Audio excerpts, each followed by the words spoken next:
Hello friends, सबको जय मसीह की। एक बार फिर से आपका स्वागत करते हैं अपने यूट्यूब चैनल सत्य केवल एक में।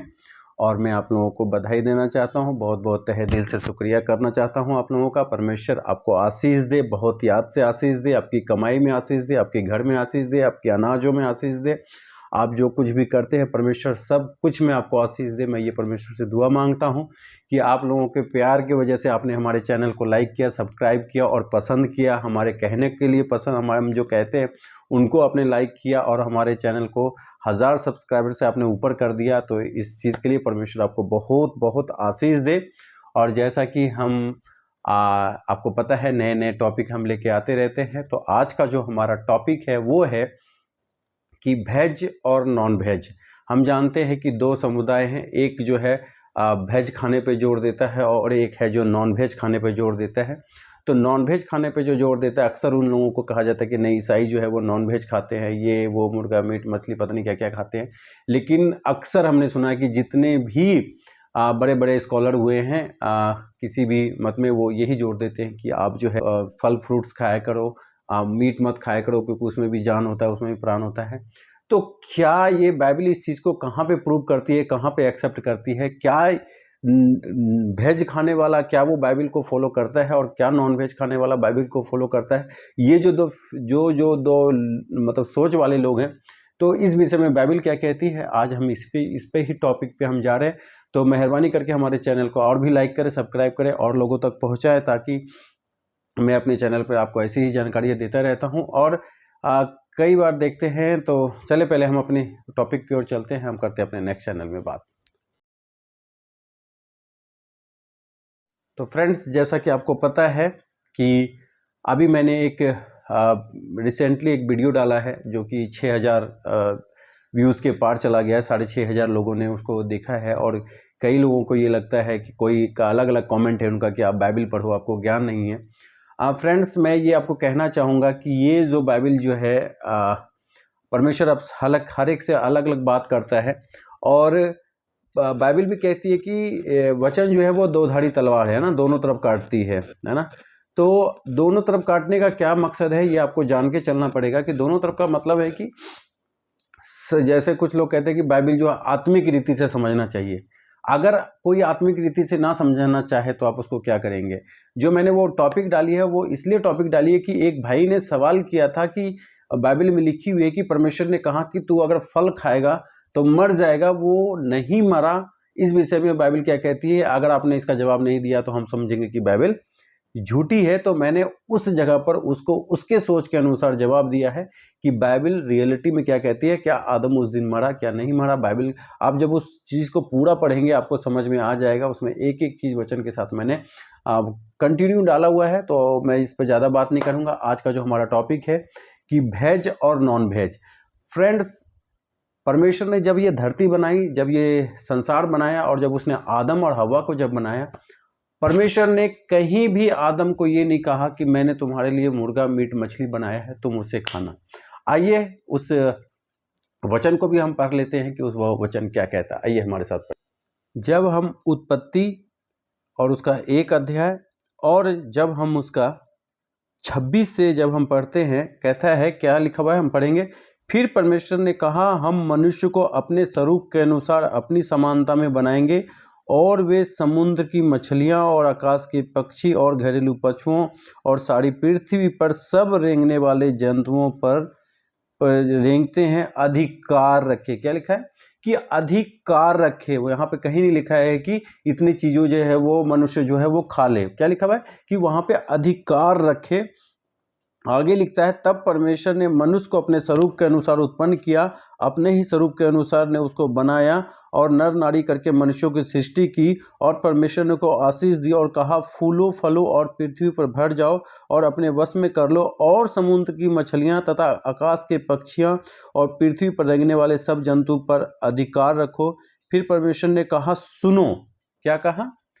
आदम से सुनो, तो मैं बीज वाले फल होते हैं वे सब मैंने तुमको दिए हैं, वे तुम्हारा भोजन के लिए है। और जितने पृथ्वी के पशु और आकाश के पक्षी और पृथ्वी पर रेंगने वाले जंतु हैं जिनमें जीवन का प्राण है, वह सब के खाने के लिए मैंने हरे हरे छोटे पेड़ दिए हैं और वैसा ही हो गया। क्या लिखा हुआ है कि परमेश्वर ने कहा कि मैंने तुम्हारे लिए जो है फल फ्रूट्स रखे हैं, और जो भेड़ बकरियां जो भी उसमें के जानवर थे उनके लिए मैंने छोटे छोटे पेड़ बनाए हैं जो उसको खा सके। तो इस अध्याय में पढ़ेंगे कि कहीं भी आदम को परमेश्वर ने ये नहीं कहा कि आप जो है मीट मुर्गा मछली खाओ, कहीं भी नहीं कहा है।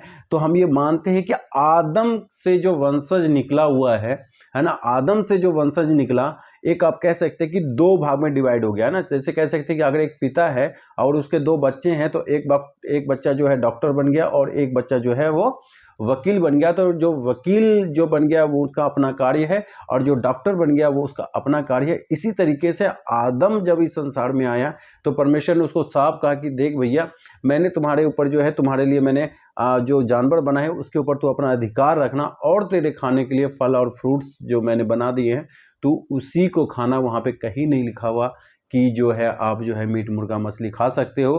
तो जो इस चीज़ पर जोर डालते हैं कि मीट मुर्गा मछली नहीं खाना चाहिए, तो आप बाइबल को ही फॉलो करते हैं, आप परमेश्वर के वचन को ही फॉलो करते हैं, क्योंकि आदम ही एक इस संसार का पहला मनुष्य हुआ जो कि जिसे परमेश्वर ने अपने हाथों से बनाया, और उसके बच्चे जब निकले तो एक हो गया मीट खाने वाला और एक हो गया जो नॉनवेज खाने वाला। अब जब संसार बढ़ी, जब हम देखते हैं कि आदम के वंशज बढ़े बढ़े बढ़े बढ़े बढ़े बढ़े और जब अत्यधिक हो गए, तो उनमें से कुछ बच्चों ने कहा कि प्रभु जो है, अब जो है हम मीट भी खाना चाहते हैं, हमें मुर्गा भी खाना चाहते हैं, क्योंकि जैसा जैसा हम जानते हैं कि इंसान का स्वाद बदलता है। आप सोचे, आज से 10 साल पहले या आज से 20 साल पहले क्या हम पिज्ज़ा बर्गर को जानते थे? क्या हम मोमोज जानते थे? है ना। लेकिन जैसे जैसे कंट्री डेवलप हुई, जैसे जैसे जो सामान आया और उसी तरीके से नए नए खाने की वेराइटियाँ आई, तो आज हम जो है पिज्ज़ा खाते हैं, बर्गर खाते हैं, है ना, क्या से क्या खाते हैं। तो इसी तरीके से जब संसार बढ़ा और जब बच्चों का मन हुआ कि भाई या कुछ हम और भी खाना चाहते हैं, प्रभु मेरा मन भर गया ये फल फ्रूट्स खाने से, हम कुछ और भी खाना चाहते हैं, तो उसके विषय में परमेश्वर ने क्या कहा है वो भी मैं आपको पढ़ाता हूँ। आइए हम चलते हैं। और फ्रेंड्स, जैसा कि आप जानते हैं कि इसी बाइबल में जब हम उत्पत्ति और उसका 8 अध्याय जब हम पढ़ते हैं, वहाँ पे जल प्रलय का विवरण है कि जब जल प्रलय हुआ था तो सब कुछ नाश हो गया था ना, सब कुछ नाश हो गया था, क्योंकि पूरी पृथ्वी पर पानी ही पानी थी, सब कुछ नाश हो गया था, मनुष्य के कुछ खाने के लिए भी नहीं बचा था। तब जाके परमेश्वर ने क्या कहा कि अब मैं जैसे तुमको, जब हम इसका उत्पत्ति 9 अध्याय और उसका 3 वचन जब हम पढ़ते हैं तो वहाँ पे लिखा हुआ है कि हम 3 पढ़ेंगे,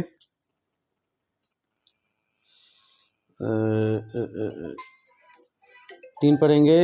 सब चलने वाले जंतु तुम्हारा आहार होंगे, जैसे तुमको हरे हरे छोटे पेड़ दिए थे वैसा ही अब सब कुछ देता हूँ, पर मांस को प्राण समेत अर्थात लहू समेत तुम ना खाना। कहता है कि जिस तरीके से मैंने तुम्हें हरे हरे पेड़ दिए थे खाने के लिए, जिस तरीके से तुम्हें दिए थे, अब जब कुछ नहीं बचा तो अब मैं तुम्हें जो है मुर्गा मांस मछली जो भी आप कह सकते हैं कि जो भी जीवित प्राणी है उसमें, जब 3 में हम पढ़ते हैं तो वहाँ लिखा हुआ है कि अब मैं तुम्हें वो खाने के लिए भी देता हूँ, तुम उसको भी खा सकते हो। तो मैं आपको ये बताना चाहता हूँ कि मैं इस चीज़ टॉपिक को लंबा नहीं ले जाना चाहता, क्योंकि आप खुद समझदार हैं, इतनी सी बातों से पता लगा सकते हैं। इसलिए जो नॉन वेज खा रहे हैं वो भी परमेश्वर बाइबल को मानने वाले हैं, और जो कि नॉन वेज नहीं खा रहे हैं, जो कि वेज खा रहे हैं यानी फल फ्रूट्स और भी कई तरह की चीज़ें खा रहे हैं, वो भी यीशु मसीह को, वो भी बाइबल को मानने वाले हैं, वो भी परमेश्वर को मानने वाले हैं। क्योंकि परमेश्वर ने आदम को फर्स्ट में ही आज्ञा दी थी कि तुम्हारे लिए मैंने पेड़ पौधे बनाए, उसको तू खाना। और जानते हैं कि परमेश्वर के और फ्रेंड्स, जैसा कि आपको पता है कि आदम का जो नेक्स्ट जनरेशन जो आया वो नूह था, और जब नूह नबी के समय में जब जल प्रलय हुआ था तो उसमें पूरी पृथ्वी जो है वो पानी पानी हो गया था, हर चारों तरफ पानी पानी था, हर एक जगह पानी पानी था। तब उस जगह पर परमेश्वर कहता है नूह को कि नूह जो उत्पत्ति उसका जब हम 9 अध्याय उसका 3 वचन पढ़ते हैं कि अब मैं तुम्हें जो है वो सब कुछ खाने के लिए देता हूँ, तो जो आदम का जो वंश था वो एक पीढ़ी एक निकल गया जो कि सिर्फ और सिर्फ जो है वेज खाने वाला था, और जो नूह से जो वंश चला, जो नूह से वंश चला, वो जो है मीट खाने वाले और मछली खाने वाले बने, नॉन वेज और वेज खाने वाले बने। तो आशा करता हूँ कि ज़्यादा लंबा इस वीडियो को मैं ना करूँ। आशा करता हूँ आपको समझ में आ गया होगा कि वेज खाने वाले और नॉन वेज खाने वाले दोनों ही जो है वो बाइबल को मानने वाले हैं, क्योंकि एक पंथ जो है वो आदम का हो गया और एक पंथ जो है वो नूह का हो गया। तो इसलिए दोनों आपस में सेम ही हैं। अगर इस चीज़ पर आप जोर देते हैं कि नहीं जी आपको वेज ही खाना है, वेज ही खाना है, तो आप ये सोच लें, अपने माइंड में सेट कर लें कि आप जो है बाइबल को फॉलो कर रहे हो। अगर कोई आपसे कहता है कि नहीं आप मीट भी खा सकते हो, आपका मन है, तो आप ये समझ जाना कि आपको जो है नूह की तरफ से बोला जा रहा है कि आप जो है मीट भी खा सकते हो, मीट भी खा सकते हो। तो इसलिए नॉन वेज खाएं या मीट खाएं, रहेंगे आप बाइबल के ही मानने वाले।